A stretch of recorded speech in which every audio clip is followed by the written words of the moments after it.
Föstudagsþátturinn heldur áfram og við ætlum að vinda okkur yfir í bókmenntirnar eiginlega því að hingað til mín komin Kristín Heimisdóttir, sálfræðingur og rithöfundur. Vertu velkomin.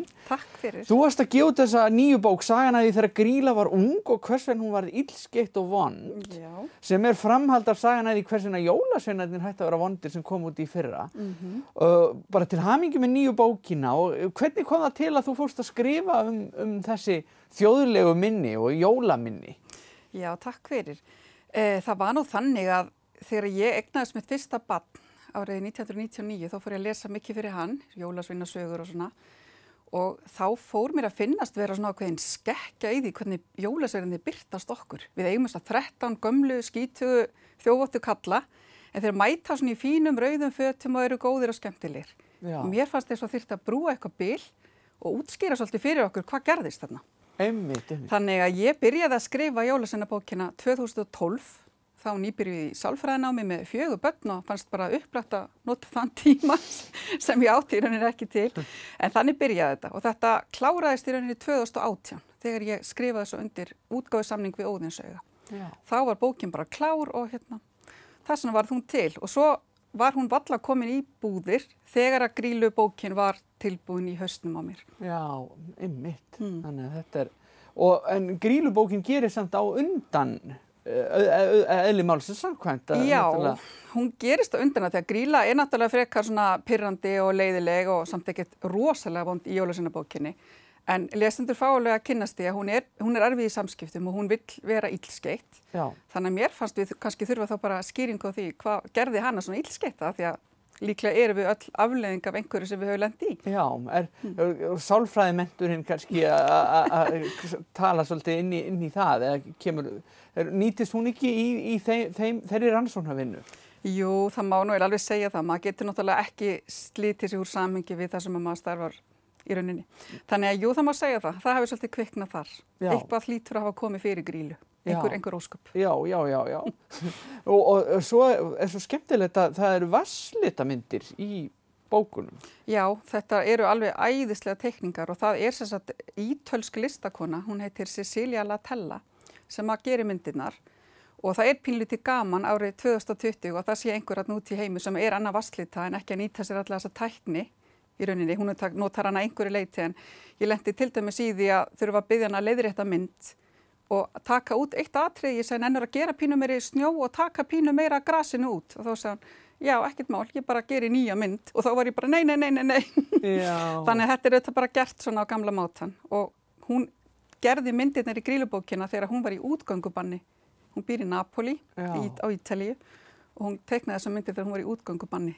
Þannig að tíminn hennar nýttist vel. Já, það eitthvað, örugglega kannski þakklátt bara þegar maður í útgöngubanni að geta ímynda sér einhverjar allt aðrar aðstæður en maður í sjálfur. Það örugglega mjög framandi að vera í Napoli og vera að teikna myndir, lita myndir af Íslandi í svartasta skammdeginu. Já, algjörlega og hún náttúrulega vissi ekkert Ísland og var að fá bara frá mér fullt af ljósmyndum og svona, svo ég geti sýnt henni svona aðeins hvaða umhverfi ég var að óska eftir. Já.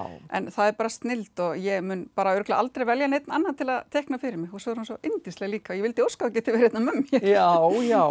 Nei, og þetta nú líka heldur betur sko að vinda upp á sig því að nú eru myndirnar og textabrot úr bókunum komin á könnur í vonálag.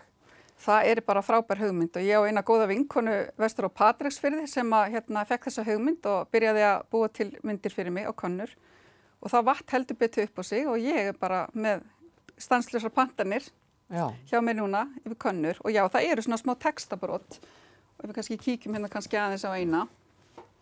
Þá þetta eina kannan sem eru fyrir bókinni og þetta sem sagt mómenti þegar stúfur og ameríski jólasveinninn að hittast í fyrsta skipti. Og þá kemur textabrotið, stúfur vissi ekki alveg hvernig hann átti að vera, var ekki eins borubrattur og í upphafi, þar sem hann stóð andspænis jólasveininum og náði honum rétt upp undir brjóstkassa. Þannig að þetta svona smá klifsur úr bókunum og svo eru allar hinar úr Grýlubókinni. Þessi var sætt. En það eru allar vinsælar og það hægt að panta þetta bara hjá mér. Já, skemmtilegt. Og skemmtileg hugmynd líka að þeir mætist þarna stúfur og ameríski Coca-Cola jólasveinninn sem að Þetta nefnilega akkúrat Coca-Cola jólasveinninn, bara svona bústinn og glaðlegur og mætir hérna litla hrekkjótta, skítuga, dónalega stúfi. Stúfi, já. Einmitt að því að þetta hefur náttúrulega blandast svolítið, eins og þú segir rétt, þetta blandast svolítið saman, sko, þessar hugmyndir gömlu íslensku jólasveinina og svo þessi yfirgnæfandi hugmynd Coca-Cola jólasveinin. Já, algjörlega. Það var svona að það þurfti einhverja skýringu á því allavega hvers vegna þeir fóru að koma í þessum fínu klæðum og haga sér svona voðalega vel. Já. Þannig, ég fannst bara þurfa að fjalla um þetta. Já, þeir eru kannski bara, voru svona undan sinni samtíð, voru áhrifavaldar og konir bara á samning hjá fyrirtækjum og það útskýrði það einhverju leyti, ég veit það ekki. En það hlýtur að vera skrítið á þessum tímum samt að gefa út sko bóka því nú væri í desember væri náttúrulega sko yfirleitt út allar trissur að lesa upp og hvernig því háttað núna? Já, það nú eiginlega bara mjög sérstakt. Ekki það að í fyrra var það alveg í boði en vegna veðurs og ófærðar þá komst ég eiginlega á engan upplestur en ég hef bara verið duglega að reyna að markaðssetja mig og bækurnar eiga sínar eigin Facebook síður til dæmis. Já. Og svo það náttúrulega til sölu bara út allt. Ég veit að Grýla komin í bónus til dæmis. En maður að reyna bara að gera vídeo og Óðinssauga útgáfan mín, hún duglega að posta og ég bið bara vini og vandamenn að deila. Þannig að maður reynir svona að vera að þvælast, maður kannski pínu óþolandi á Facebook núna þessar vikurnar en þetta bara að vinna. Já, auðvitað sjálfsögðu og það verður bara að halda því á lofti sem maður að gera. Það bara eðlilegasti hlutur. Já. Og þannig að þú setur það ekkert fyrir því að vera rithöfundur á Þórshöfn þar sem þú býr. Nei, ég geri það alls ekki sko. Það bara þannig að með tækninni og öllu því sem henni fylgir þá hægt að láta alla drauma rætast. Já.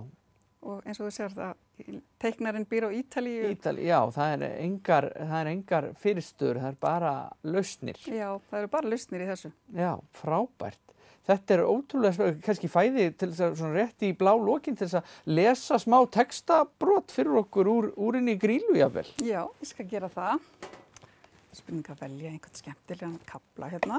Ég ætla að enda hérna á þetta allt saman á 18. hluta sem heitir Tröllastrákarnir fá nöfn. En þarna var Grýla búin að þjálfa jólasveinana upp í hlutverkin sín. Hvernig gæti nú sem best klækt á mannfólkinu og eyðilagt fyrir. Á nokkura ára fresti ákvað Grýla sjálf að slást í för með einhverjum jólasveininum til að minna rækilega á sig og þrammaði þá ofan í byggð með risastóran vaðmálspoka rétt eins og hún hafði þurft að gera þegar hún var fangi hjá sýningarstjóranum William.